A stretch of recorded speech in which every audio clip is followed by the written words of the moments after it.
ಮಂಗಳೂರಿನಲ್ಲಿ ಕೋಮು ಭಾಷಣಗಳಿಂದ ಹತ್ಯೆ ಆಗಿದೆ. ಗಲಭೆ ಆರೋಪ ಇದೆಯಲ್ಲ, ಜಿಲ್ಲಾ ಉಸ್ತುವಾರಿ ಸಚಿವ ದಿನೇಶ್ ಗುಂಡೂರಾವ್ ಆ ವಿಚಾರಕ್ಕೆ ಸಂಬಂಧಪಟ್ಟಂತೆ ಪ್ರತಿಕ್ರಿಯೆಯನ್ನು ಕೊಟ್ಟಿದ್ದಾರೆ. ಕೋಮು ಭಾಷಣಗಳನ್ನು ಹತ್ತಿಕ್ಕಲು ಒಂದು ಕಾನೂನನ್ನು ರೂಪಿಸಬೇಕಾಗಿದೆ. ಬಸನಗೌಡ ಪಾಟೀಲ್ ಯತ್ನಾಳ್ ಈ ಜಿಲ್ಲೆಯ ಶಾಸಕರು ಪ್ರಚೋದನಕಾರಿ ಭಾಷಣ ಮಾಡುತ್ತಾರೆ. ಭಾಷಣ ಮಾಡಿದವರ ಮೇಲೆ FIR ಆದರೂ ಬೇಗ ತಕ್ಷಣವೇ ಜಾಮೀನು ಸಿಗುತ್ತೆ. ಈ ರೀತಿ ಕೇಸ್ ಆದರೂ ಅವರಿಗೆ ಸಂಘಟನೆ ರಾಜಕೀಯ ರಕ್ಷಣೆ ಸಿಗುತ್ತೆ. ಈಗಾಗಲೇ ವಿಶೇಷ ಕಾರ್ಯಪಡೆಯ ರಚನೆ ಮಾಡಿದ್ದೇವೆ, ಎಲ್ಲ ಕಾನೂನು ಬಾಹಿರ ಚಟುವಟಿಕೆಗಳಿಗೆ ಇತಿಶ್ರೀ ಹಾಡ್ತೀವಿ ಅಂತ ಉಸ್ತುವಾರಿ ಸಚಿವ ದಿನೇಶ್ ಗುಂಡೂರಾವ್ ಹೇಳಿದ್ದಾರೆ.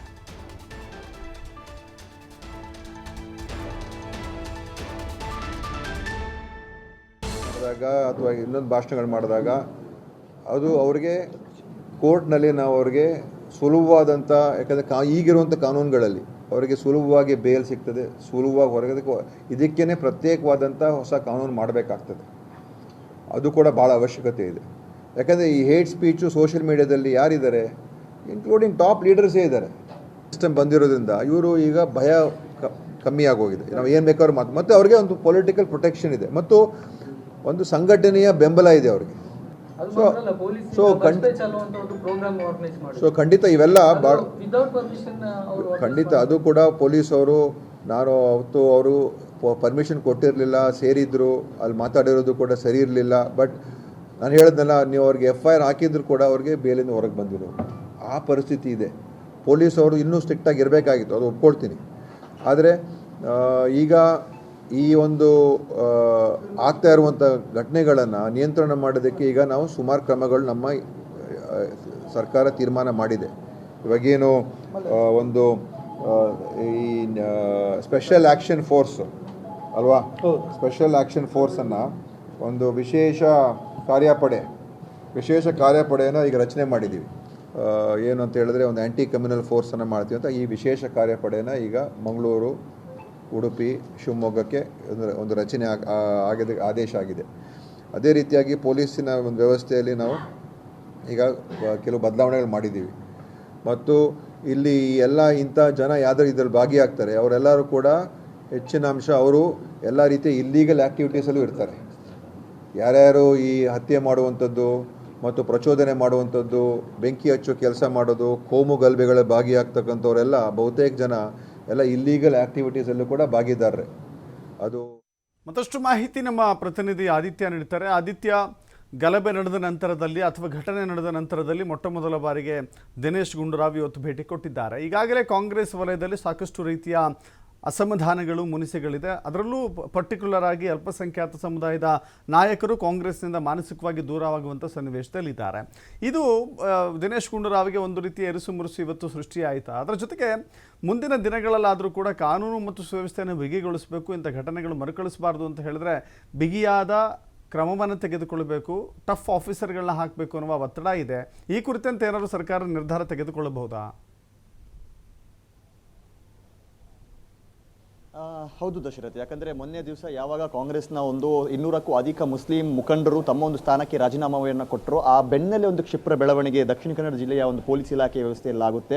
ಒಂದು ಮೇಜರ್ ಸರ್ಜರಿ ಅನ್ನುವಂಥದ್ದನ್ನು ಅವತ್ತು ಸಂಜೆಯೇ ಮಾಡಲಾಗುತ್ತೆ. ಹೊಸ ಕಮಿಷನರ್ ಸುಧೀರ್ ರೆಡ್ಡಿ ಅವರು ಅಧಿಕಾರವನ್ನು ವಹಿಸ್ತಾರೆ. ಆ ಬಳಿಕ ದಕ್ಷಿಣ ಕನ್ನಡ ಜಿಲ್ಲೆಯ ನೂತನ ಪೊಲೀಸ್ ವರಿಷ್ಠ ಅಧಿಕಾರಿಯಾಗಿ ಅರುಣ್ ಕುಮಾರ್ ಅವರನ್ನ ನೇಮಕ ಮಾಡಲಾಗುತ್ತೆ. ಈ ಬೆನ್ನಲ್ಲಿ ಈಗಲೂ ಕೂಡ ಮುಸ್ಲಿಂ ಮುಖಂಡರ ಒಂದು ಆಕ್ರೋಶ ಅನ್ನುವಂಥದ್ದು ಇನ್ನೂ ತಣ್ಣಗಾಗಿಲ್ಲ. ಯಾಕಂದರೆ ಮೊನ್ನೆ ರಾಜೀನಾಮೆಯನ್ನು ನೀಡುವಂಥ ಒಂದು ಸಭೆಯನ್ನು ಮಾಡುವಂಥ ಹೊತ್ತಲ್ಲ ಅವರೊಂದು ಮಾತನ್ನು ಹೇಳ್ತಾರೆ, ಏನು ಕೋಮು ಪ್ರಚೋದನೆಯನ್ನ ಮಾಡುವ ಒಂದು ಭಾಷಣಗಳನ್ನ ಮಾಡುವಂಥವ್ರು ಯಾರಿದ್ದಾರೋ ಅವರನ್ನ ಬಂಧಿಸುವವರೆಗೂ ಕೂಡ ನಮ್ಮ ಆಕ್ರೋಶ ತಣ್ಣಗಾಗೋಲ್ಲ, ಅವರ ವಿರುದ್ಧ ಕ್ರಮ ಕೈಗೊಳ್ಳುವವರೆಗೂ ಕೂಡ ನಾವು ತಣ್ಣಗಾಗೋಲ್ಲ, ಸಮಾಧಾನ ಆಗಲ್ಲ ಅನ್ನೋಂಥ ರೀತಿಯಲ್ಲಿ. ಅದಕ್ಕೆ ಪೂರಕವಾಗಿ ದಿನೇಶ್ ಗುಂಡೂರಾವ್ ಅವರು ಉಸ್ತುವಾರಿ ಸಚಿವರು ಏನಾದರೂ ಜಿಲ್ಲೆಗೆ ಬಂದರೆ ಅವರಿಗೆ ಗೇರವ್ ಹಾಕ್ತೀವಿ ಅನ್ನುವಂಥ ರೀತಿಯ ಬೆದರಿಕೆಯನ್ನು ಕೂಡ ಆ ಒಂದು ಸಭೆಯಲ್ಲಿ ಕೆಲವೊಂದಿಷ್ಟು ಕೈ ಕಾರ್ಯಕರ್ತರು ಮಾಡಿದ್ರು.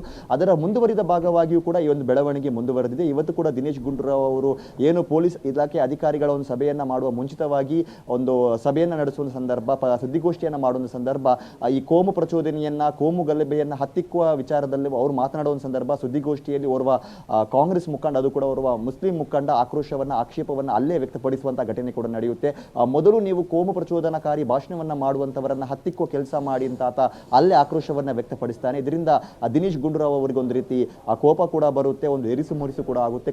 ಕೂಡಲೇ ಆತನನ್ನ ಹೊರಗಡೆ ಹಾಕಿ ಅನ್ನುವಂಥ ರೀತಿಯ ಸೂಚನೆಯನ್ನ ಕೂಡ ಅಲ್ಲಿ ತಮ್ಮ ಬೆಂಬಲಿಗರಿಗೆ ಅವರು ನೀಡುವಂತಹ ಘಟನೆ ನಡೆಯುತ್ತೆ. ಇದಾದ ಬಳಿಕ ಅವರು ಪೊಲೀಸ್ ಇಲಾಖೆಯ ಒಂದು ಅಧಿಕಾರಿಗಳ ಸಭೆಯಲ್ಲಿ ಭಾಗವಹಿಸುವುದಕ್ಕೆ ಹೋಗುವಂತ ಸಂದರ್ಭದಲ್ಲೂ ಕೂಡ ಅನೇಕ ಮುಸ್ಲಿಂ ನಾಯಕರು ಮೊದಲು ನೀವು ಕೋಮು ಪ್ರಚೋದನಕಾರಿ ಭಾಷಣವನ್ನ ಮಾಡುವಂತವರ ವಿರುದ್ಧ ಕ್ರಮವನ್ನ ಕೈಗೊಳ್ಳಿ ಅನ್ನುವಂತಹ ರೀತಿಯ ಒಂದು ವಿಚಾರವನ್ನ ಕೂಡ ಹೇಳಿದ್ದಾರೆ. ಹಾಗಾಗಿ ದಿನೇಶ್ ಗುಂಡೂರಾವ್ ಅವರಿಗೆ ಏನೋ ಈ ಹಿಂದೆ ಬೆದರಿಕೆ ಬಂದಿತ್ತು, ಎಚ್ಚರಿಕೆ ಇತ್ತು, ಅದಕ್ಕೆ ಪೂರಕವಾಗಿ ಇವತ್ತು ಬೆಳವಣಿಗೆಗಳು ಕೂಡ ನಡೀತಾ ಇರುವಂತದ್ದು.